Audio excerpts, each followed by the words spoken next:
Haja agora. Pense depois ou você irá morrer.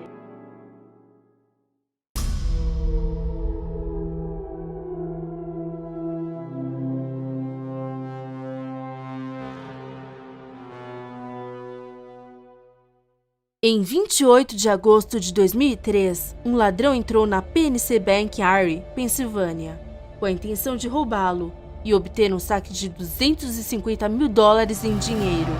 Tinha pressa, dizia que tinha que fugir de lá em menos de 15 minutos. No final, o homem arrecadou apenas $8.500. Pegou um pirulito do balcão, o colocou na boca e calmamente saiu do banco. Momentos depois, foi detido pela polícia, mas, para surpresa dos policiais, o criminoso declarou que estava em perigo, portando o artefato explosivo no pescoço. O homem estava implorando para que desativassem, que não faltava nada para explodir. Gritava desesperadamente apavorado. Os policiais se afastaram rapidamente e a bomba explodiu. O ladrão estava morto. Os policiais então ficaram com muitas dúvidas não resolvidas. Quem era esse homem? Para que ele queria tanto dinheiro? E por que ele tinha uma bomba em seu corpo? É o caso do roubo mais estranho da história. O de Brian Wells, o entregador de pizza-bomba. Erie, Pensilvânia, Estados Unidos. Brian Wells era um homem aparentemente normal. Tinha 46 anos, era solteiro, gostava de gatos e, segundo depoimentos de sua família, era uma pessoa calma, tímida e reservada. Brian trabalhava como entregador no turno da manhã na pizzaria Mamma Mia.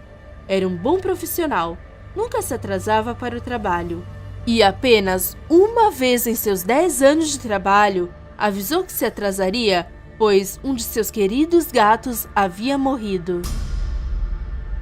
Na manhã daquele 28 de agosto de 2003, Brian veio trabalhar como qualquer outro dia e distribuiu os pedidos ao decorrer de sua jornada. Já era 1h30 da tarde, as horas passavam voando. Seu turno na pizzaria estava prestes a terminar, mas então ele recebeu mais uma ligação. Entrega de 2 pizzas pequenas de pepperoni e salsicha. E embora o pedido inoportuno significasse trabalhar alguns minutos a mais, Brian concordou de qualquer maneira. Era o mais correto a se fazer como trabalhador. Quando chegou ao local do pedido, não se tratava de uma casa, mas sim de um complexo remoto no meio do nada, onde havia apenas uma antena de televisão de uma rede local. O Brian pegou a pizza e bateu na porta.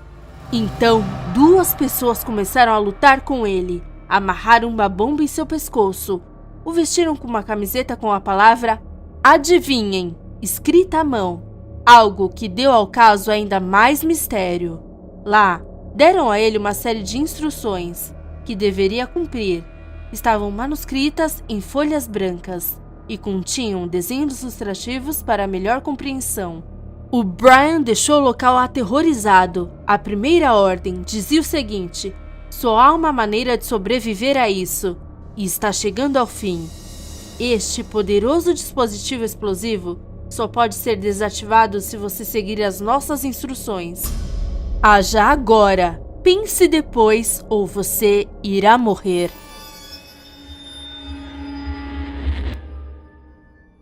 O Brian chegou ao banco PNC por volta das 2h20 da tarde, com a bomba enrolada no pescoço, a camisa curiosa e uma espingarda disfarçada de bengala para não levantar suspeitas. Uma arma que deveria ser usada se um dos que estavam presentes no banco não cooperassem ou fugissem. O homem calmo se aproximou do balcão e entregou ao caixa um envelope lacrado, com um bilhete dentro, e as seguintes instruções: reúna os funcionários no cofre e peça que saquem $250 mil. Se em 15 minutos não conseguirem o dinheiro, a bomba explodirá. Em seguida, o Brian levantou a camisa para revelar o explosivo e confirmar que a ameaça era real. Incapaz de acessar o cofre no momento, o caixa deu a ele uma sacola com $8.702.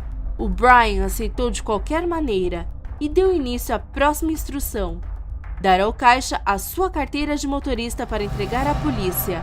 3 minutos depois de receber o dinheiro, o Brian saiu calmamente do banco em direção ao seu carro, chupando um pirulito que pegou no balcão do banco. Mas o que não sabia é que muitos dos clientes do banco conseguiram escapar e que a polícia já tinha conhecimento do crime. Os policiais estavam atrás dele. O próximo passo era sair do banco com o dinheiro e ir ao restaurante McDonald's. Lá, entre as flores, onde estava o letreiro, ele teria que encontrar uma pedra com uma nota anexada. Nela estaria o próximo passo. O Brian chegou ao local e encontrou a pedra. Agora, teria que ir a uma área remota no Pitt Street, a vários quilômetros de onde ele estava. Mas, em seu trajeto, o Brian foi interceptado pela polícia. O homem havia perdido o jogo. O Brian foi algemado com as mãos para trás e sentou-se ao lado do seu carro.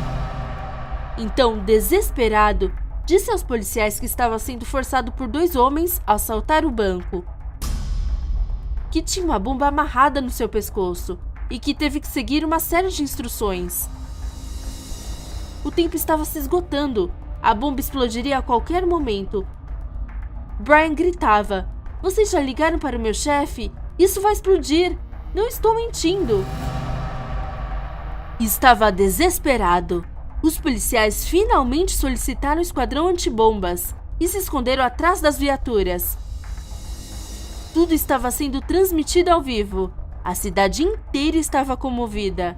Os minutos passavam, o esquadrão antibombas não chegava. A tensão era máxima, mas porque ninguém me ajudava. O Brian gritou de repente. Um som agudo e penetrante começou a soar. Um bip estava ficando cada vez mais rápido. Mais rápido. Mais rápido. O Brian angustiado, o bip acelerando, era o seu fim. O Brian se rastejava no chão quando BUM! A bomba havia explodido. A explosão derrubou o corpo do homem no chão. A bomba havia deixado um enorme buraco em seu peito. O fim era iminente. O Brian estava tentando resistir à morte. Suspirava, mas os seus olhos ficavam cada vez mais agitados. E de um momento para o outro, se voltaram para dentro. O esquadrão antibombas finalmente havia chegado, mas era tarde demais. Brian Wells morreu diante dos olhos de todos os telespectadores. Naquele momento, a polícia não tinha ideia da magnitude do caso diante deles. Os agentes recolheram as instruções que estavam com Brian e continuaram o jogo que o homem não havia conseguido terminar. A próxima pista levava para o meio da floresta, onde encontrariam o próximo passo dentro de uma jarra. Mas, quando a encontraram, estava completamente vazia, e a polícia não pôde continuar com a macabra gincana. Para os investigadores, esse fato foi uma clara evidência. Os verdadeiros culpados estavam observando todo o caso de perto. E, vendo a intervenção da polícia, retiraram as demais instruções para não serem descobertos. Apesar das dificuldades, os policiais conseguiram coletar 96% da bomba que explodiu no pescoço de Brian. Após as análises, foi descoberto que havia sido construído em casa. Provavelmente alguém com conhecimentos de mecânica, ferraria e eletrônica. A sua desativação foi extremamente difícil. Continha um relógio, um telefone celular e uma grande variedade de cabos para evitar a sua desativação. A trava do pescoço era muito semelhante a uma algema, mas maior. Tinha 4 fechaduras para 4 chaves diferentes e um código de segurança semelhante ao dos cadeados de malas. Supostamente, Brian deveria completar as tarefas e ir recolhendo as chaves. Cada uma delas atrasaria a explosão da bomba e, ao coletar todas as peças, ele poderia definitivamente se libertar do artefato. Mas havia algo de errado. com a premissa: essa longa jornada não permitiria desativar a bomba em menos de 15 minutos. Era temporariamente impossível. O Brian não sabia, mas a sua vida estava condenada desde o início. Na ausência de provas, a investigação ficou paralisada por um tempo. Mas, semanas depois do fato, a polícia recebeu uma ligação inesperada. Do outro lado da linha estava Bill Hornstein, da Pitt Street, um dos lugares marcados nas instruções ordenadas a Brian. Na ligação, Bill confessou: na garagem tem um corpo congelado. Está no congelador. Estou cuidando dele como um favor a uma amiga. Essas palavras surpreenderam os agentes. Bill Hornstein era uma pessoa conhecida na Pensilvânia. Era engenheiro com formação em mecânica e metais. Além disso, era professor em uma escola local. Ninguém esperava notícias como esta dele. Poucas horas depois da ligação, o Bill foi preso e levado à penitenciária estadual, onde ele concordou em testemunhar contra sua amiga por defesa. A parceira em questão era uma das mulheres mais assustadoras da cidade. Marjorie Jill Armstrong era conhecida por sua lista de ex-amantes que morreram em circunstâncias estranhas. O seu primeiro marido morreu após ser enforcado pelo pescoço.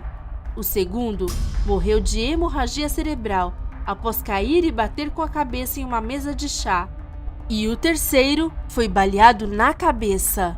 O corpo congelado era de sua suposta quarta vítima, James Roden, de 45 anos, e seu atual parceiro na hora do crime. Marjorie afirmou que atirou nele com uma espingarda enquanto dormia em sua cama. O corpo ficou congelado por 6 semanas. O Bill havia se comprometido com a Marjorie 2 vezes, mas, embora ele tivesse um bom relacionamento com ela, tinha muito medo. É por isso que concordou em ficar com o corpo. O Bill declarou que não podia mais suportar a situação, que sentiu uma imensa culpa ao estar escondendo o cadáver. Inclusive, pensou até em se suicidar. Fato que se confirmou ao encontrar em uma gaveta de Bill uma carta suicida, mas nela haviam mais informações das quais a polícia esperava. Isso não tem nada a ver com o caso de Brian Wells. Os investigadores ficaram surpresos. O Bill estaria envolvido na morte de Brian? Além da carta de suicídio, a polícia encontrou brocas, rebolos, ferramentas de solda, diversas peças mecânicas e elétricas na casa de Bill. Sem dúvidas, o Bill tinha o conhecimento e os materiais necessários para construir o explosivo, que havia acabado com a vida de Brian. Por outro lado, os investigadores decidiram se aprofundar na vida de Marjorie e entraram em sua casa. A casa estava completamente bagunçada. Lixo, fezes de cachorro, roupas velhas, restos de fast foods. Marjorie era pura irreverência e maldade e foi diagnosticada com bipolaridade aguda, paranoia e narcisismo. Depois de analisar ambos os casos, a polícia chegou à conclusão que o perfil de Bill correspondia perfeitamente ao do autor da bomba, considerando que a Marjorie teria idealizado o plano. Mas, depois dessa dedução, um terceiro suspeito entrou em jogo no caso. O seu nome? Kenneth Burns.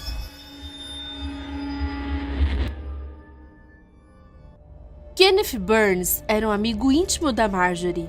Juntos, eles costumavam ir pescar para ter um tempo tranquilo e se recompor. Uma identidade que a polícia desconhecia, mas que foi descoberta após um telefonema de uma garota de programa. A jovem relatou que mantinha relações sexuais com Brian, na casa do tal Kenneth Burns. Rapidamente, os agentes foram atrás dele, e após ser investigado, Kenneth confirmou que o FBI suspeitava que a Marjorie havia sido o cérebro por trás da operação. E não é só isso, também forneceu um motivo real pelo roubo. A Marjorie precisava de dinheiro para contratar um assassino para matar o seu próprio pai.